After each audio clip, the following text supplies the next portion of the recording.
कुछ कहानियां होती हैं और कुछ सच्चाइयां इतनी शक्तिशाली होती हैं कि वो सदियों तक गूंजती रहती हैं। यह उन्हीं में से एक है। महाभारत सिर्फ कौरवों और पांडवों के बीच युद्ध नहीं था। यह था इंसान और उसके अपने भाग्य के बीच का युद्ध। वह जन्म के समय त्याग दिया गया था, अज्ञात में पला बढ़ा। उससे कहा गया था कि वह कमजोर है, लेकिन कर्ण वह भाग्य से नहीं रोया। उसने दुनिया का सामना साहस से किया।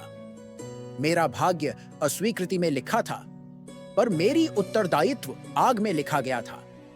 जिंदगी तुम्हें परिभाषित करने की कोशिश करती है, तुम्हें नाम देती है, तुम्हें जंजीरों में बांधती है, लेकिन कर्ण की तरह तुम्हें झुकने के लिए नहीं, लड़ने के लिए पैदा किया गया था।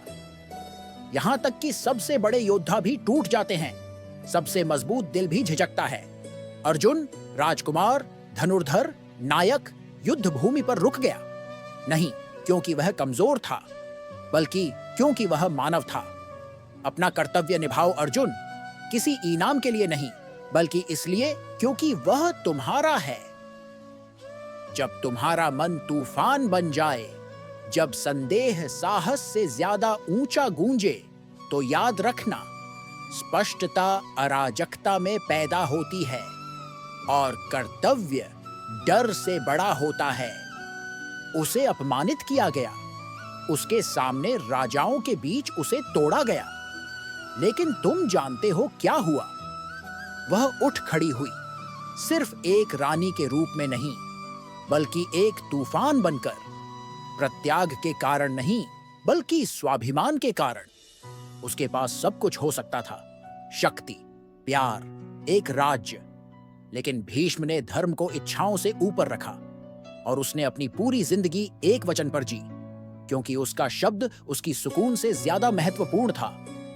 मैंने अपना रास्ता चुना और मैं इसे अंत तक चलूंगा।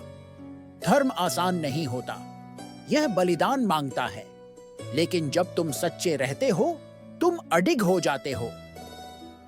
कृष्ण ने अर्जुन को शक्ति नहीं दी, उन्होंने उसे स्पष्टता दी।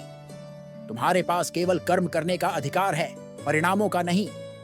जिंदगी तुम्हें अन्याय करती है, भाग्य कठोर होता है, दर्द अनिवार्य है, लेकिन तुम इन सबसे बड़े हो। तुम भाग्य से बंधे नहीं हो, तुम आग में तपकर बने हो। तुम्हारे पास शक्ति है, तुम्हारे पास चुनाव है, तुम्हारे पास इच्छा है। तो लड़ो, गिरो, उठो, फिर से उठो। नहीं क्योंकि यह आसान है, बल्कि क्योंकि यह तुम्हारा धर्म है। और जैसे कर्ण, जैसे द्रौपदी, जैसे अर्जुन, तुम्हारे लिए भाग्य को तोड़ने के लिए जन्म लिया गया था। यह तुम्हारा समय है। अपने सीमाओं से परे उठो, भाग्य से परे उठो।